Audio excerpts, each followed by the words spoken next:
추워지는 날씨에 더욱 진가를 발휘하는 생선들이 있다. 그 중에서도 고등어는 수온이 내려가는 11월부터 이듬해 1월까지가 제철인데 1년 사계절 만날 수 있지만 겨울이면 더욱 육질이 단단해지고 맛도 좋아지는 고등어. 저렴한 가격에 맛과 영양이 뛰어나 서민들의 사랑을 듬뿍 받아왔는데 오늘 건강밥상에서는 국민세선 고등어와 함께한다. 고등어는 DHA 성분과 불포화 지방산인 EPA가 풍부해 두뇌 발달에 좋고 기억력 향상에 효과적이며 혈중 콜레스테롤을 감소시켜 고혈압, 동맥경화 등 혈관 질환을 예방하는 효과가 있습니다. 또한 각종 비타민과 아미노산, 미네랄, 핵산 등의 성분이 풍부해 피부를 매끄럽게 하고 노화를 방지하며 눈 건강과 다이어트에도 좋은 효과가 있는 음식입니다. 고등어는 등이 푸르며 배부분의 흰색이 선명하면서 광택이 나는 것을 선택하는데 눈이 맑고 아가미가 붉은색을 띨수록 신선한 고등어다. 머리가 좋아지는 생선, 한국인이 가장 많이 즐겨 먹는 생선, 바로 고등어입니다. 오늘은 그 고등어를 이용해서 매콤하고 달콤한 자반 고등어 구이를 만들어 보도록 하겠습니다. 고등어의 풍부한 미네랄 셀레늄. 셀레늄은 면역력을 높이는 데 도움을 주고 또한 고등어에 포함된 오메가3 지방산은 안구 표면의 염증을 억제하거나 눈의 건조를 막는 데 효과적이다. 오늘의 첫 번째 요리인 자반 고등어 구이. 먼저 고등어를 손질하는데 고등어의 지느러미와 꼬리, 머리를 제거한 후 반으로 갈라주면 된다. 손질한 고등어는 짠맛과 비린내가 없어지도록 쌀뜨물 물에 30분 정도 담가놓는다. 이어서 깨끗한 행주를 이용해 고등어에 남은 물기를 제거해준다. 간고등어, 자반고등어 구이하실 때 좀 짜잖아요. 짜기 때문에 쌀뜨물이나 우유에 담가 놓으시면 비린맛도 제거되고 짠맛도 많이 감할 수가 있습니다. 양념장에 함께할 채소도 준비하자. 당근은 길게 차례 썰어두고 양파, 부추, 생강, 마늘, 대파는 잘게 다져둔다. 오늘 양념장은 두 가지로 준비하는데 먼저 간장과 대파, 마늘, 당근, 양파, 생강, 설탕에 고추장이 들어간 매콤한 양념을 준비하고 간장에 물엿, 후추, 참기름, 통깨를 넣은 간장 양념도 준비한다. 오늘 자반 구이에서는요, 간장이랑 고추장 이용했는데요. 여기에다가 매실청이나 아니면은 유자청 있죠. 유자청을 조금 넣어서 하시면 훨씬 더 풍미가 좋고 맛이 좋습니다. 이제 고등어를 구울 차례. 식용유를 두른 팬에 고등어를 올린 다음 앞뒤로 노릇하게 구워주는데 이때 센 불에서 구워야 육즙을 살릴 수 있다. 고등어가 알맞게 잘 익었다면 건져내 접시에 따로 담아놓자. 자반 구이를 하실 경우에 센 불에서 구워주셔야만이 단백질 음구와 육즙이 그대로 살아있고요. 또한 질감도 아주 좋아집니다. 고등어에 준비한 간장 양념과 고추장 양념을 각각 올려주면 자반 고등어 구이 완성. 고등어의 육즙을 그대로 간직한 자반 구이. 엄마 아빠는 매콤한 양념으로, 아이들은 간장 양념으로 온 가족이 맛있게 즐길 수 있는 진정한 밥도둑이 여기 있다. 국산 고등어는 단백질이 아주 풍부해서 조림으로 주로 많이 이용하고요. 노르웨이 고등어 같은 경우에는 지방이 많아서 구이로 많이 이용합니다. 오늘은 단백질이 아주 풍부한 국산 고등어를 이용하여 고등어 무조림을 만들어 보도록 하겠습니다. 고등어에 들어있는 불포화 지방산 EPA는 혈중 콜레스테롤의 수치를 감소시켜 각종 혈관 질환을 예방해주며 풍부한 칼슘은 뼈 건강에 도움을 준다. 오늘의 두 번째 요리는 생물 고등어를 이용한 무조림. 먼저 고등어를 먹기 좋게 토막낸 다음 뱃속에 있는 내장을 제거하고 흐르는 물에 핏물이 나오지 않을 때까지 깨끗하게 씻어준다. 이때 손질한 고등어에 소금을 조금 뿌려두면 비린내를 잡는 데도 도움이 된다. 고등어를 손질하실 경우에는 핏물을 완전히 제거해 주셔야만이 담백한 맛을 그대로 잘 느낄 수가 있고요. 또한 소금을 조금 쳐서 사용해도 좋습니다. 고등어 조림에 깊은 맛을 더할 무도 준비하는데 껍질을 제거한 무를 1cm 크기로 썰어주면 된다. 이어서 양념장에 함께할 대파와 마늘, 생강은 다져주고 고추는 편으로 썰어놓자. 재료 준비가 끝났다면 양념장을 만들 차례. 간장과 마늘에 고춧가루, 맛술 등 각종 양념 재료를 더해 잘 섞어주는데 이때 두반장을 첨가해주면 더욱 칼칼하면서 달콤한 맛까지 즐길 수 있다. 일반적으로 조림하면은 간장 조림 많이 하는데요. 오늘은 두반장 넣어봤고요. 여기에 또 된장도 넣어도 좋습니다. 응용해서 만들어 보시기 바랍니다. 이제 본격적으로 조림을 만들 차례. 먼저 냄비 바닥에 물을 깔고 육수를 충분히 부어준다. 그런 다음 고등어와 양념장을 올려준 후 뚜껑을 덮은 채 끓여주는데 처음엔 센 불에서 끓이다가 조림이 끓어오르면 중간 불로 줄여준다. 조림을 하실 경우에 처음에는 센 불에서 음식을 익혀주시고요. 중간에 중불로 익혀주시고 뚜껑을 꼭 덮으셔야만이 뜸을 들이듯이 간과 맛이 잘 배어서 맛이 아주 좋습니다. 국물이 자박하게 졸아들고 고등어와 무가 푹 익으면 고등어 무조림 완성. 매콤하면서 담백한 맛이 일품인 고등어 무조림. 입안에서 살살 녹는 무와 통통한 고등어 살점이 어우러져 추위에 얼어붙은 우리의 입맛을 되살려준다. 고등어는 비타민과 소화 효소가 풍부한 무와 같이 먹으면 비린내를 잡아주고 영양 보충에도 탁월하므로 같이 드시는 걸 권합니다. 다만 부패하기 쉬운 생선으로 복통, 설사를 유발할 수 있으므로 신선한 것을 드시도록 권합니다. 또한 산란기인 여름철의 고등어는 내장에 유독 성분이 만들어지므로 피하고 임산부, 수유 중인 여성들도 피하는 것을 권합니다. 등이 둥글게 부풀어 오른 생선이라는 의미를 가진 고등어. 한국인이 가장 좋아하는 생선 중 하나로 가성비 최고의 영양 또한 으뜸인데 때로는 담백한 구이로 때로는 얼큰한 조림으로 두툼하면서 새하얀 살점은 언제라도 식욕을 부르는 밥도둑이 따로 없다. 추운 겨울 제철 맞은 고등어와 함께 우리 가족의 건강과 입맛을 사로잡아보자. 건강 플러스 인사드립니다. 안녕하세요. 김경섭입니다. 안녕하세요. 임보라입니다. 우리나라 국민들의 나트륨 섭취량은 해마다 줄고 있지만 국제 기준과 비교해보면 아직도 많은 편입니다. 나트륨이 많이 들어있는 음식을 과다 섭취하면 고혈압과 심장병, 뇌졸중에 걸릴 확률도 더욱 높아지잖아요. 그렇습니다. 평소에 짜게 드신다면 이 식습관을 먼저 개선해 주시는 게 좋고요. 또 칼륨이 나트륨 배출에 도움이 된다고 하니까 이 칼륨이 풍부한 채소나 과일을 많이 섭취해 주시면 좋겠습니다. 네, 이 칼륨이 많이 들어있는 식품으로는 바나나, 배, 키위, 감자, 양파 등을 꼽을 수가 있는데 특히 이 칼륨은 알맹이보다 껍질이나 줄기 쪽에 많이 들어있어서 이를 살리는 조리 방법이 더 좋다고 합니다. 자, 골고루 잘 먹는 균형 잡힌 식단이 보약 한 첩보다 더 좋다는 말이 있죠. 평소에 올바른 식습관으로 건강한 하루하루 만들어 가셨으면 좋겠습니다.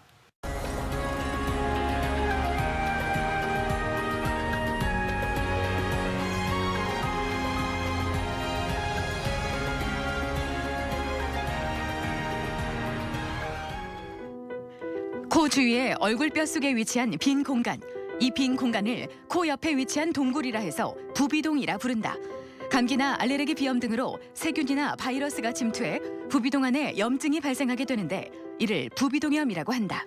부비동염이라는 거는 부비동이라고 해서 우리 얼굴뼈 안에 빈 공간들이 있습니다. 그래서 공기로 차게 되는 그런 빈 공간들인데요. 거기에 염증이 생기는 거를 부비동염이라고 이야기합니다. 가장 흔한 원인으로는 감기 이후에 염증이 안 가라앉고 자연공이 막혀서 배출로가 막히면서 부비동에 염증이 생기는 게 가장 흔합니다.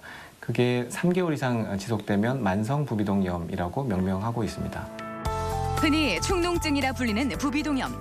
이 부비동염이 만성으로 진행되면 후각이 떨어지거나 심한 두통, 집중력 저하 등의 증상이 나타날 수 있다. 또한 만성 부비동염은 급성 부비동염에 비해 치료 또한 쉽지 않은데 오늘 TV 주치에서는 우리의 코 건강을 위협하는 부비동염에 대해 자세히 알아본다.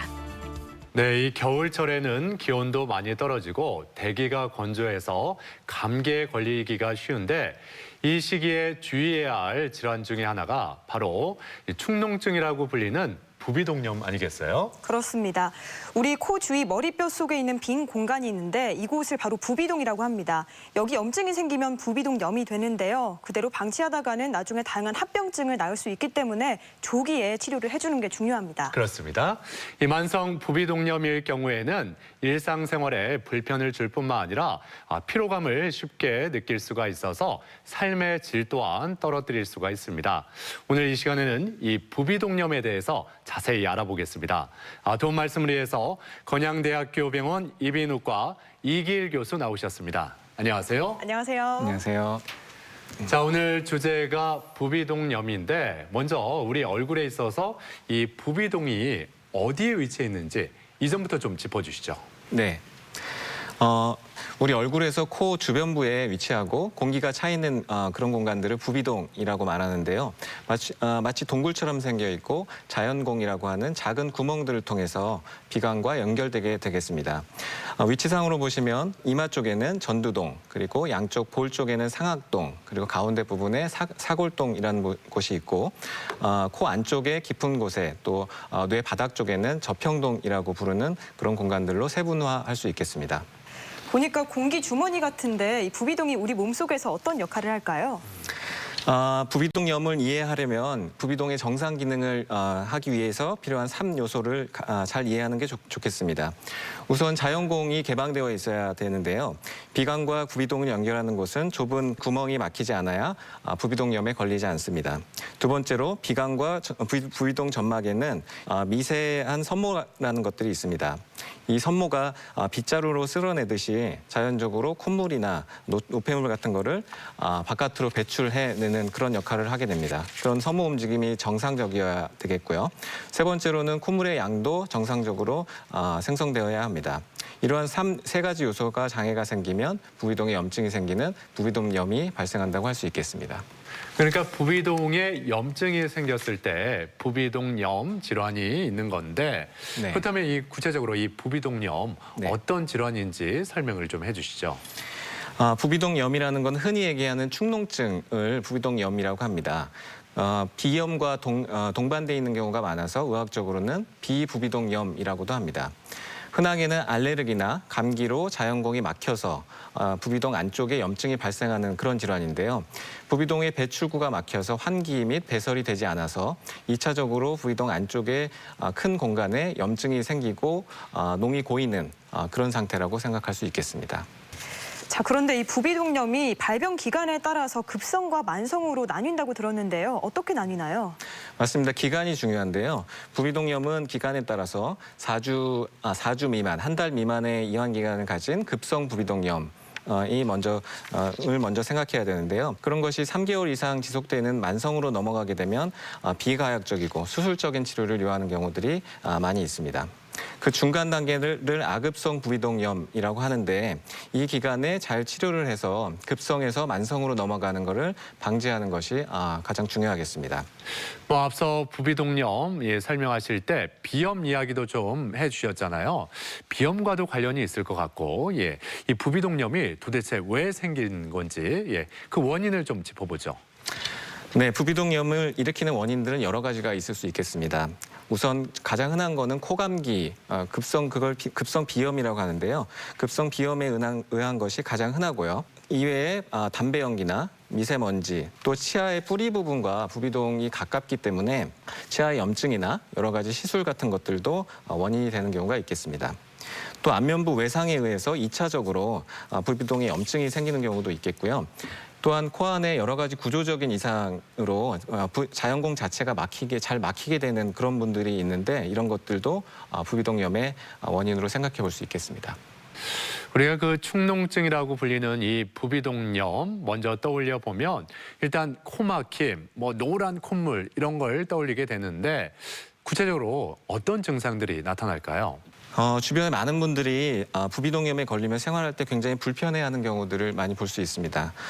우선 코와 부비동 부위가 우리가 숨을 쉴 때 호흡하는 첫 번째 관문인데다가 또 얼굴 부위가 우리 얼굴 부위 중간에 위치하는 그런 감각기관 중에 하나입니다. 그래서 이곳에 문제가 생기면 주관적인 증상은 심해질 수밖에 없겠는데요. 구체적으로 증상을 좀 살펴보면 주증상과 부증상으로 나눌 수 있습니다. 주증상으로는 코막힘, 농성비루, 또 농성 후비루가 대표적인 증상입니다. 또한 안면 충혈감, 또 후각저하, 열 같은 것을 주증상으로 생각해 볼 수 있고요. 부증상으로는 두통, 그리고 귀 쪽의 증상, 또 입냄새, 치통, 기침, 피로감 이런 것들을 생각해 볼 수 있습니다. 의학적으로는 2개 이상의 주증상이 있거나 한 개의 주증상 플러스 2개의 부증상이 있다고 하면 부비동염을 의심하는 것으로 되어 있어서 주변 분들 중에 혹시 감기가 오래되고 되는 분들이 있으면 이런 증상 체크를 해보는 것도 흥미로울 것 같습니다. 자, 그렇다면 이런 부비동염이 의심되면 진단은 어떻게 이루어집니까? 우선 병원에 환자분께서 내원하시면 정확하게 문진을 해야 되고 병력을 정확히 청취해서 부비동염인지를 어느 정도 의심해야 합니다. 그리고 나서 비강안을 불로 비춰서 비경이라는 기구를 이용해서 눈으로 직접 염증이 있는지를 확인합니다. 이비인후과에서는 코내시경을 이용해서 염증이 있는 것을 직접 확인하게 됩니다. 좀 더 나아가서 엑스레이를 찍게 되거나 CT, MRI 같은 영상의학적 검사를 시행하기도 합니다. 앞서 말씀하신 그 만성 부비동염, 이게 좀 계속 답답한 느낌이 들고 심해지면은 당연히 치료를 받을 텐데, 그래도 그 부비동염이 있다고 해도 너무 좀 이렇게 심한 증상이 나타나지 않는다 하면은 그냥 코감기겠지 하고 대수롭지 않게 여기는 경우도 있지 않습니까? 네. 이렇게 그냥 방치했을 경우에는 어떻게 되는지 이런 점도 좀 말씀해 주시죠. 맞습니다. 이제 부비동염의 경과를 좀 살펴보는 게 좋을 것 같은데요. 대부분 아까 말씀드렸지만 감기 바이러스에 의한 가벼운 부비동염인 경우가 많습니다. 이런 경우에는 대부분 자연 치유되는 경우가 많고요. 급성으로 넘어가서 약물 치료를 잘 해야 될 텐데 거기에 반응하지 않으면 이제 만성으로 넘어가는 것일 테고요. 재발하는 경우가 가끔 있습니다. 알레르기성 비염이 있거나 환자분이 천식이 있거나 비강에 물혹이나 용종 같은 게 있게 되면 만성으로 넘어가서 약물 치료에 반응을 하지 않고 수술로 넘어가는 경우가 많게 되겠습니다. 자, 그런데 이 부비동염의 합병증으로 인해 고생하시는 분들도 굉장히 많거든요. 합병증에는 어떤 것들이 있을까요? 네, 맞습니다. 부비동염의 합병증은 진행돼서 여러 가지 합병증이 생길 수가 있습니다. 부비동과 가장 가까운 눈과 뇌 부분을 생각하는 것이 가장 중요하겠는데요. 눈 안구 합병증은 여기 보시다시피 안구의 주변부에 염증만 일으키는 경우도 있겠지만 그 안쪽에 고름집을 형성하고 심한 경우에는 해면 정맥동에 염증을 생기게 해서 위험한 경우까지 생길 수 있습니다. 또 전두동에서 파급돼서 뇌 쪽으로 염증이 파급되면 경막하 농양이나 경막 외 농양 아니면 뇌 농양 같은 게 생겨서 생명을 위협하는 그런 질환까지 생길 수 있는 그런 응급한 상황까지 생길 수 있습니다. 자, 건강 플러스 오늘 이렇게 부비동염에 대해서 알아보고 있는데, 그럼 직접 병원을 찾아가서 환자들의 이야기를 들어보고 진단법과 치료법에 대해서 살펴보겠습니다. 화면으로 만나보시죠. 외부 충격으로부터 우리의 뇌를 보호할 뿐 아니라 코로 들어오는 공기의 통로 역할을 하는 부비동. 코막힘이나 누런 콧물과 얼굴 통증, 코 뒤로 콧물이 넘어가는 후비루 등의 증상이 나타나면 부비동염을 의심해봐야 한다. 오늘 저한테 처음 오신 것 같은데 어디 불편해서 오셨어요? 네, 제가 원래 축농증이 조금 있는데요. 최근 들어서 콧물 같은 게 목으로 자주 넘어가서 찾아왔습니다. 기침 같은 것도 하고 그러세요? 네, 낮에는 좀 적은 편이고요. 네. 밤에 되면은 기침이 더 잦아지고 있습니다. 그러면 예전에도 이런 증상 가지고 다른 데서 약 드시고 그런 적이 있으세요? 네, 약을 타다 먹었었는데요. 그때 잠깐만 좋아졌다가 다시 증상이 반복됐습니다. 부비동염은 일반적으로 발병 기간이 4주 미만이면 급성, 3개월 이상 지속되면 만성으로 진단하게 된다. 급성 부비동염의 원인은 감기로 인한 세균 감염이 가장 흔하며 만성 부비동염의 경우 다양한 원인이 복합적으로 작용하는 경우가 많다. 이 환자분은 만성 부비동염 환자분으로 생각됩니다. 그 전에 본인한테 맞는 적절한 약물을 투여받지 못했을 가능성이 많아 보입니다. 그래서 약물 치료도 여러 가지 경구항생제 포함해서 비강수분제, 스프레이, 또 코세척 여러 가지 방법들이 있기 때문에 본인한테 가장 맞는 적절한 약물 치료 기법으로 적극적으로 다시 치료해 보려고 계획하고 있습니다. 부비동염은 일반적으로 코 내시경과 영상 검사를 통해 진단이 가능하다. 코 내시경 검사는 내시경을 이용해 코 안을 관찰하며 염증의 위치와 물혹 등을 확인할 수 있다. X선을 이용한 영상 검사에서는 부비동 안에 있는 액체와 뿌옇게 흐려져 있는 모습 또는 점막이 두꺼워진 징후 등으로 부비동염을 진단하게 된다. 어디 불편해서 오셨어요? 한 열흘쯤 전에 감기를 앓았다가 감기는 많이 나아졌는데요.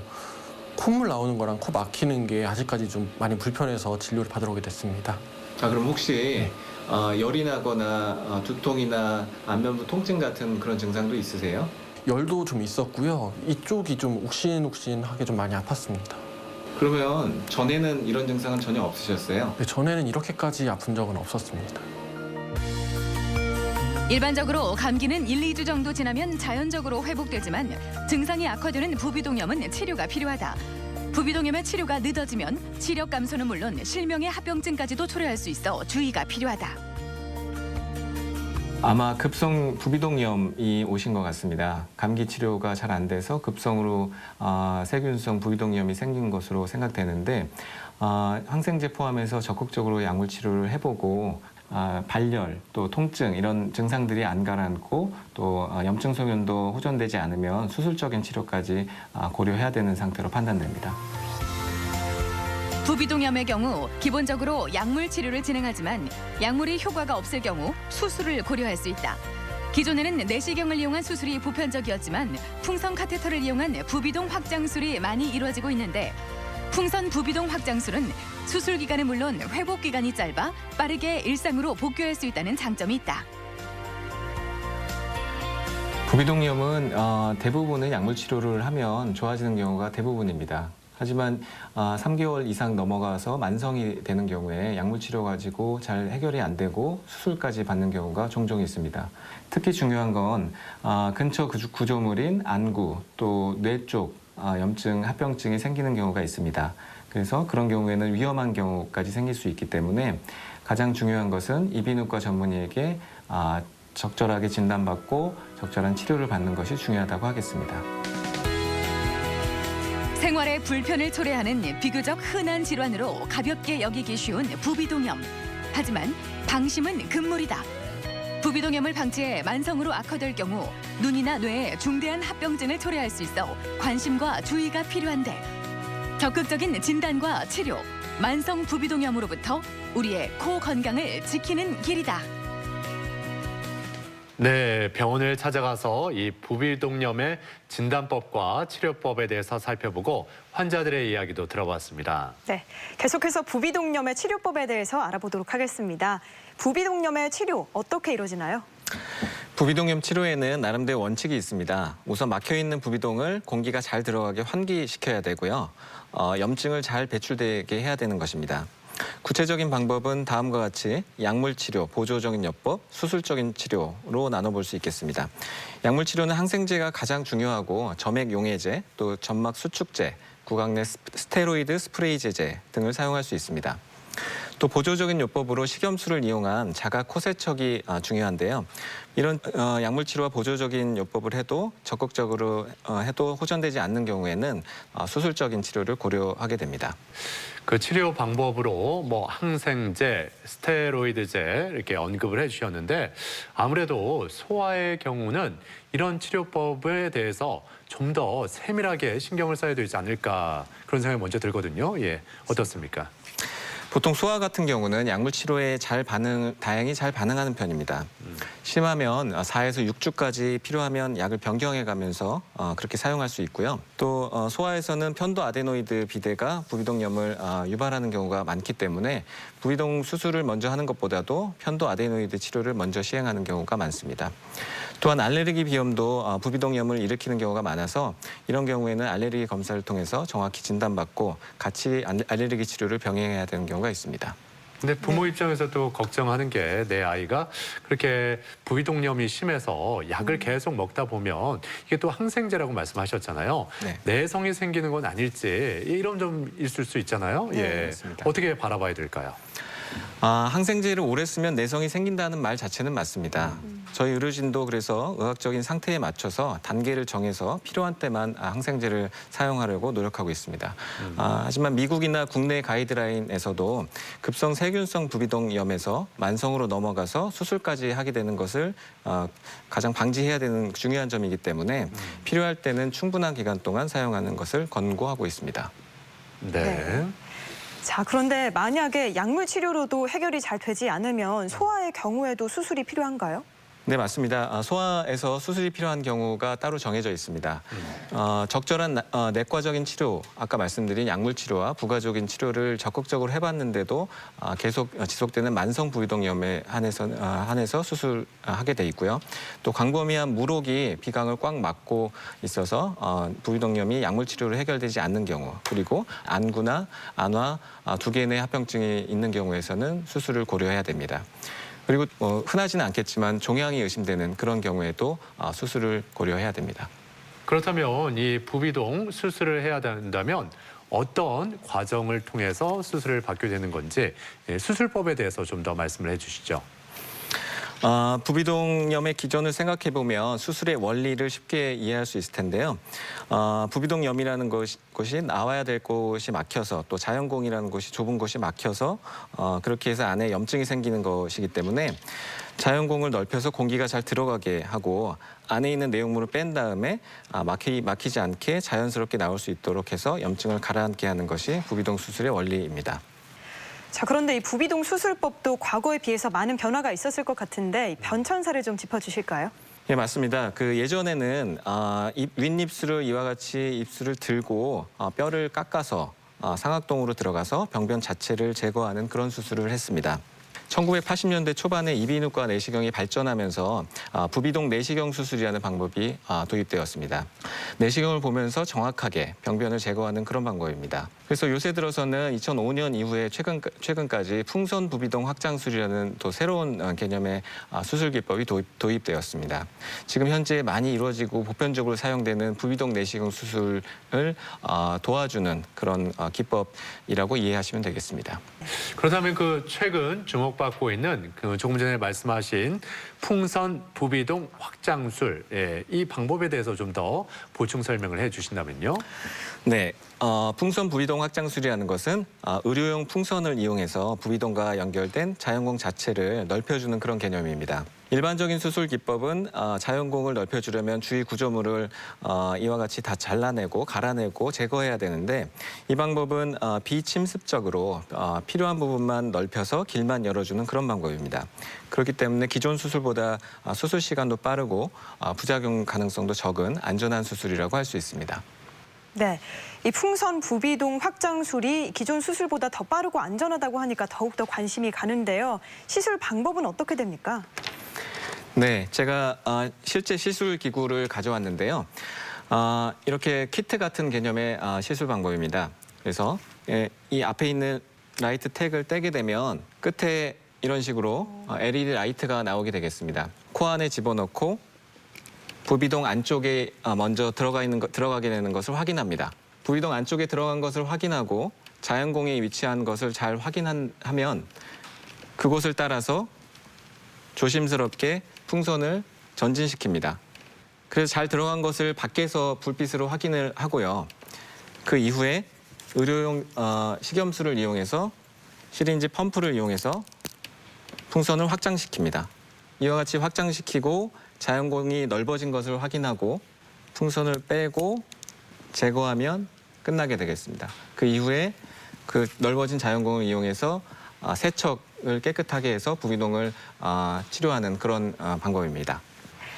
기존에는 내시경 수술을 많이 했던 것으로 알고 있는데 자, 그러면 이 풍선 부비동 확장술 같은 경우에는 기존의 내시경 수술에 비해서 어떤 장점이 있을까요?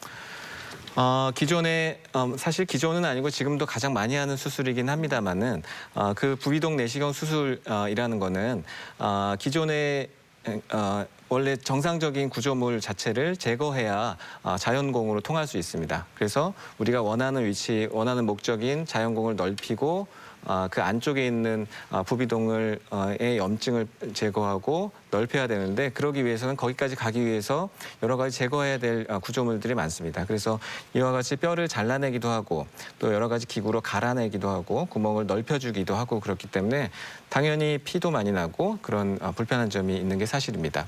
그래서 풍선 확장술을 이용해서 원하는 위치, 자연공에 위치시켜서 그 부분만 수술하게 되면 훨씬 더 회복이 빠른 그런 장점이 있겠습니다. 보시게 되면 6개월 정도 지났을 때 두 군 간의 증상 호전 정도는 비슷했습니다.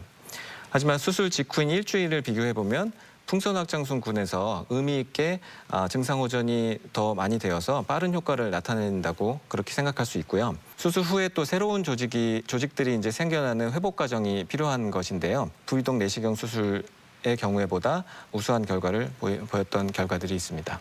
네, 그런데 그 앞서 이 부비동도 여러 부위로 또 나뉜다고 말씀을 하셨는데 이 풍선 부비동 확장술을 그 각 부위별로 다 시술을 할 수 있는 건지 이 점도 궁금하네요.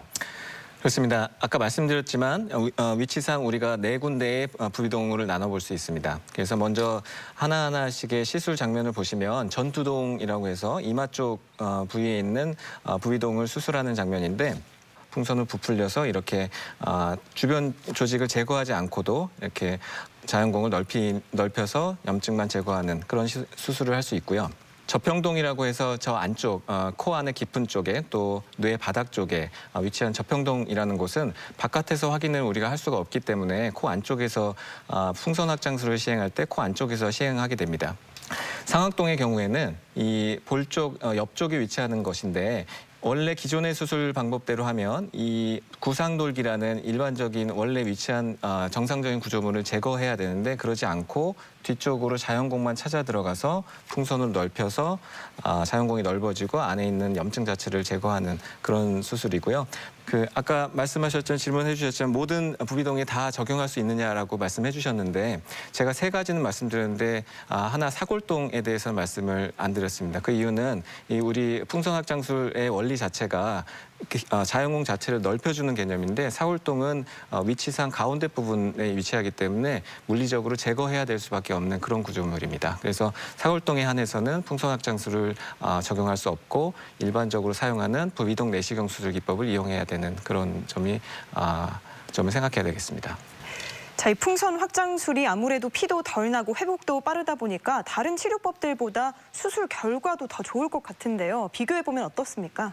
예, 그래서 약물 치료도 있을 수 있고 또 다른 수술 기법도 여러 가지가 있을 수 있을 텐데 여러 가지를 비교한 그런 논문들이 많이 있습니다. 그래서 풍선 확장술에 관해서 외국 문헌을 찾아보면 만성 부비동염에서 장기간 약물 치료만 한 군과 또 풍선 확장술을 했을 때의 군을 나중에 증상이 어떻게 되는지를 비교해 본 유명한 스터디가 있는데요. 여기서 보시면 약물 치료를 장기간 한 군보다 풍선 확장술을 한 군에서 증상 개선 효과가 장기적으로 더 우월하다라고 하고 있습니다. 또한 부비동 내시경 수술과 풍선 확장술을 비교한 논문들도 있었는데요. 장기적으로 24개월까지 봤을 때 풍선 확장술도 부비동 수술에 못지않게 유지되더라라고 하는 그런 결과를 보였습니다. 또 수술 후에를 생각해 보면 이 풍선 확장술의 장점이 수술 후에 과정 중에 회복이 빠르고 출혈이 적고 통증이 적다는 그런 점인데요. 의학적으로 그런 것을 입증해서 또 회복 과정 또 출혈, 통증 진통제를 복용하는 기간 이런 것들에서 통계적으로 유의하게 더 우월했다라는 그런 논문들이 있습니다. 자, 그러면 또 궁금해지는 게요. 어린 환자들, 이 소아들의 경우에도 이 풍선 부비동 확장술을 실시할 수가 있는 건가요? 맞습니다. 소아에서는 아무래도 협조가 어려워서 수술을 받게 되면 수술 후에 소독도 받아야 되고 처치를 해야 되는데 그런 점들이 어려운 게 사실입니다. 그래서 풍선 확장술은 그런 점에서 많은 장점이 있을 텐데요. 의학적으로 논문에서도 연구 결과들이 많이 있는데 소아 부비동염 환자에서 풍선 확장술을 시행한 이후에 장기적으로 어떻게 됐는지를 봤더니 6개월까지 증상 호전도 잘 되고 효과도 입증된 그런 논문들이 있습니다.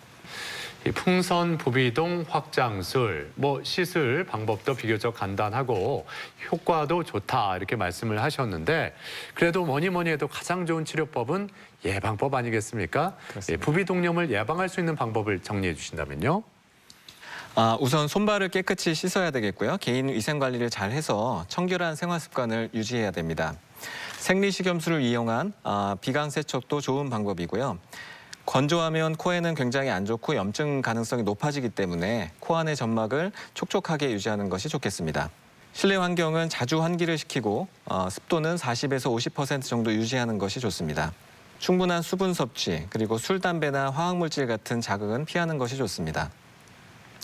알레르기 질환이 의심되면 검사를 같이 해서 동반된 질환을 같이 치료하는 것이 중요하겠습니다. 대전 MBC 건강플러스, 오늘은 부비동염에 대해서 이야기 나누고 있는데요. 이번에는 부비동염에 대한 오해와 진실을 OX로 풀어봅니다. 네. 자, 먼저 부비동염은 코 양쪽에 함께 온다. O일까요? X일까요? 답은 X입니다. 각각의 부비동은 각각 따로따로 기능을 한다고 생각할 수 있습니다. 그렇지만 같이 오는 경우가 많은 것이 사실인데요. 예를 들어서 해부학적으로 비중격 만곡증이 있어서 한쪽이 많이 좁다라고 한다면 한번 감기가 걸린다고 하더라도 그쪽에 자연공이 더 막힐 가능성이 많고 그러면 그쪽에 더 염증이 생길 가능성이 많게 되고 그런 것들을 생각해야 됩니다. 또 다른 경우에는 소아나 아니면 인지 기능이 떨어지는 환자들 같은 경우에 이물질 같은 거를 코 안에다 넣고 있었는데 모르고 있다가 그게 이제 염증으로 발견되는 경우들이 많습니다. 그런 경우에는 당연히 한쪽만 생기는 그런 경우로 생각할 수 있겠고요. 또 흔하지는 않겠지만 종양 때문에 2차적으로 염증이 생기는 부비동염도 있습니다. 그런 경우에는 당연히 한쪽만 생기기 때문에 모든 부비동염이 양쪽으로 같이 온다라는 것은 아닌 오답이 되겠습니다. 네. 자, 그럼 다음 질문. 누런 콧물이 나오면 부비동염이다. O일까요? X일까요? X입니다. 누런 콧물이 나온다고 전부 부비동염은 아니고요. 그렇게 단정 지을 수는 없습니다. 코감기 같은 급성 비염이나 비강이나 부비동 종양 같은 경우에도 누렇거나 초록색의 그런 콧물들이 나올 수 있습니다. 또한 소아나 성인 또 인지 기능이 떨어지는 노인 같은 경우에서는 아까 말씀드린 이물질에 의한 그런 염증도 있을 수 있기 때문에 항상 누런 콧물이 나온다고 해서 모든 게 다 부비동염이라고 할 수는 없겠습니다. 자, 그리고 부비동염은 유전, 가족력이 있다. O일까요? X일까요? X입니다. 네, 부비동염 자체는 염증성 질환이기 때문에 유전병이라고 할 수는 없습니다. 하지만 천식이나 아토피 또 알레르기성 비염 같은 질환은 유전되는 경향이 좀 있기 때문에 이러한 질환이 동반되어 있는 부비동염 경우에는 가족력을 체크하고 또 동반된 질환도 같이 치료해 주는 것이 좋습니다. 자, 다음 질문으로 이 부비동염 수술을 하다가 후각을 잃을 수도 있다. O일까요? X일까요? X입니다. 제가 다 X 질문만 받게 되는 것 같은데요. 예. 부비동염 수술 후에 후각이 떨어지는 경우가 있긴 있을 수 있습니다. 그렇지만 대부분 다 일시적이고요. 부비동염 수술뿐만 아니라 또 비염 수술, 비중격 만곡증 수술, 또 심지어 코성형 수술까지 코에 시행되는 수술 이후에 후각이 떨어지는 경우가 실제로 있긴 있습니다. 그렇지만 그 기전 자체가 뇌에서 나오는 뇌신경 중에 가장 첫 번째가 후각신경이거든요. 그 부위가 코하고 부비동 부위하고 가깝습니다. 수술을 하다가 그런 신경 자체가 절단되거나 손상됐다기보다는 수술을 하는 부위와 가깝기 때문에 자극이 전달이 돼서 후각신경 자체가 일시적으로 기능이 떨어진 거라고 생각할 수 있어서 대부분은 시간이 지난 다음에 돌아오는 경우가 대부분입니다. 네. 자, 그리고 부비동염은 수술을 해도 재발이 잦다. O일까요? X일까요? X입니다. 오늘 전부 X만 받게 되는 것 같습니다. 네. 재발을 잦지는 않고요. 실제 재발률은 한 10% 내외입니다. 또 부비동 내시경 수술을 한 이후에 80년대 이후에 내시경이 발달하면서 그 이후에는 성공률이 80%, 90% 이상 되었기 때문에 요즘에는 재발해서 재수술하는 경우가 그리 많지는 않습니다. 하지만 알레르기가 심하거나 또 천식이 동반돼 있거나 당뇨가 있거나 또 다른 약물을 복용하는 그런 기전 질환이 있는 그런 분들의 대해서는 다른 분보다 무록, 비용종 같은 거를 형성하는 경우가 많기 때문에 재발도 흔한 편이긴 합니다. 그다음에 그 재발이 잦다고 느끼는 이유가 아까 네. 부비동도 여러 개로 나뉘는데 그 한 번 발생했던 곳 말고 다른 곳에 또 발생할 수 있는 확률이 높기 때문에 그런 건지 어떻게 생각을 하면 좋을까요? 꼭 그런 것은 아닙니다. 부비동염 수술 이후에 또 다시 재발하는 경우 중에 가장 흔한 것이 감기, 뭐 처음에도 마찬가지지만 감기 이후에 염증 치료가 잘 안 되고 점막이 부어서 자연공이 잘 막혀서 생기는 것이기 때문에 수술을 한 이후에는 대부분의 자연공은 열려 있고 배출로는 열려 있는 경우가 많습니다. 그래서 다른 곳에 생기고 그렇다기보다는 점막 자체가 같이 붓고 그런 것들이 전체적인 그 염증 자체가 컨트롤이 안 되고 그러면서 재발을 하는 그런 것이기 때문입니다. 이렇게 부비동염에 대한 오해와 진실을 OX로 풀어봤습니다. 이번에는 시청자 여러분의 궁금증도 풀어보겠습니다. 아기가 코감기가 오래가는 편이었는데 최근 병원에서 부비동염을 진단받았습니다. 수술 없이 좋아질 수 있는 방법은 없을까요? 네, 내 아이가 부비동염 때문에 수술을 받아야 된다 하면은 부모들은 당연히 부담스러움을 느낄 수밖에 없을 텐데 어떻게 부담 없이 치료할 수 있는 방법 뭐가 좋을까요? 기본적으로는 아까도 말씀드렸지만 소아에서는 약물 치료에 반응이 좋은 편입니다. 하지만 약물 치료나 보조요법들을 잘 해봤는데도 잘 낫지 않거나 재발하는 경우를 자주 볼 수 있는데요. 네. 이런 경우에는 바로 수술적으로 넘어간다기보다는 의료진으로서 다시 한번 다양한 원인들을 생각해보고 고민해봐야 됩니다. 내시경 검사를 세밀히 해서 영상 검사 같은 걸 하거나 내시경 검사를 세밀히 해서 무록이나 또 해부학적 이상 여부를 또 판단해야 되고요. 다른 면역학적 이상은 없는지도 다시 한번 생각해 봐야 됩니다. 간혹 이런 경우도 있습니다. 소아 부비동, 만성 부비동염에서 위식도 역류증을 치료를 해서 부비동염까지 호전되는 경우도 있기 때문에 여러 가지를 복합적으로 생각해야 되고요. 또 아까도 말씀드렸지만 한쪽만 부비동염이 있는 경우에는 뭐 이물질이나 다른 경우가 있을 수 있기 때문에 다시 한번 확인하고 진단을 다시 한번 하는 것이 좋겠습니다. 부비동염에 동반될 수 있는 합병증은 어떤 것이 있나요? 네, 부비동염으로 인한 합병증 다시 한번 짚어주시죠.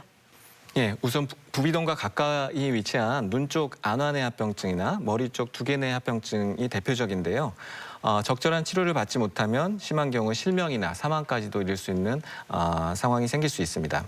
또 기타로 또 추가드리자면 머리 앞부분에 전두골이라는 뼈가 있는데 그곳에 염증이 생겨서 골수염이 발생할 수도 있습니다. 이렇게 되면 피부가 괴사되고 또 이마 부분으로 고름이 터져 나오는 경우도 있을 수가 있는데 청소년기에 흔한 특징이 있습니다. 또 안화첨 증후군이라는 그런 병도 있는데 그런 경우에는 부비동의 염증이 뒤쪽으로 넘어가서 뇌신경 쪽으로 파급돼서 안구 운동이 마비되거나 시력 저하가 나타날 수도 있습니다. 부비동염과 비염의 차이가 궁금합니다. 네, 많은 분들이 궁금해하시는 점이 아닐까 싶은데 이게 비염인 것 같기도 하고 아니면 부비동염인 것 같기도 하고 예, 그 차이점을 다시 한번 짚어주시죠. 부비동염과 비염은 완전히 다른 병이긴 하지만 사실 같이 가지고 있는 환자들이 많습니다. 그래서 의료진들은 소위 비부비동염이라고 표현하기도 하는데요. 비염이라는 것은 약간 광범위한 개념으로서 코 안에 있는 염증 반응을 모두 통칭해서 부르는 것입니다. 알레르기성 비염이 대표적인 것이고요. 코막힘, 맑은 콧물, 또 재채기 같은 주증상이 비염 증상이고요. 반면에 부비동염 같은 경우에는 앞서 보신 것처럼 누런 콧물, 또 후비루, 기침, 코막힘 이런 증상들이 조금 비염과는 다른 증상들입니다. 여러 비염 중에서 급성 비염이 바로 코감기이고요. 호흡기 바이러스에 의해서 염증 반응이 생기는 것인데 이런 경우에는 일주일 이내에 대부분 호전되는 경우가 많습니다. 네. 끝으로 부비동염에 대해서 꼭 기억해야 할 점 핵심을 요약해 주시면 좋을 것 같은데요. 이 부비동염은 네모다라고 한다면 이 네모에 뭐가 들어가면 좋을까요? 부비동염, 감기와 다르고 치료하면 낫는다로 하겠습니다. 부비동염이 아니고 사실 감기인 줄 알고 이게 감기가 나는 너무 오래 간다라고 생각하시는 환자분들이 많습니다. 하지만 일반 감기가 일주일 이상, 2주일 이상 오래 가지 않거든요. 그 감기가 잘 치료가 안 돼서 부비동염으로 넘어간 경우들이 많기 때문에 그 점을 꼭 확인해야 되겠고요. 부비동염은 잘 치료도 안 되고 수술해도 재발하는 경우가 많다라는 그런 속설들이 있는데 좀 앞서 말씀드렸지만 좋은 치료 방법들도 있고 또 특히 또 간단하게 수술할 수 있는 그런 치료법도 많이 나와 있기 때문에 이비인후과에서 정확하게 진단받고 적절히 치료받는 것이 중요하겠습니다. 네. 자, 오늘 이렇게 부비동염에 대해서 자세히 살펴봤습니다. 지금까지 도움 말씀에 이비인후과 이기일 교수였습니다. 오늘 말씀 고맙습니다. 고맙습니다. 고맙습니다. 네, 이 부비동염 중에서도 급성 부비동염은 빨리 치료하면 그 치료 효과도 좋다고 하는데 만성 부비동염일 경우에는 치료도 오래 걸리고 그렇게 치료하는데 녹록지 않다고 합니다. 그러니까 좀 이상 증세가 있다 싶으면 대수롭지 않게 뭐 코감기겠지 이렇게만 생각하지 마시고 바로 병원을 찾아가서 정확히 진단받고 치료하는 게 필요하겠습니다. 그렇습니다. 우리 코가 막히고 답답하면 일상생활에도 불편이 참 많죠. 자, 그러기 전에 가습을 충분히 해주셔서 코 안을 촉촉하게 유지해 주시고 또 물을 자주 마시는 것도 코 건강에 도움이 된다고 합니다. 네, 자 오늘 저희가 준비한 내용은 여기까지입니다. 이번 한 주도 건강하게 보내시길 바라고요. 저희는 다음 이 시간에 다시 인사드리겠습니다. 함께해 주신 여러분 고맙습니다.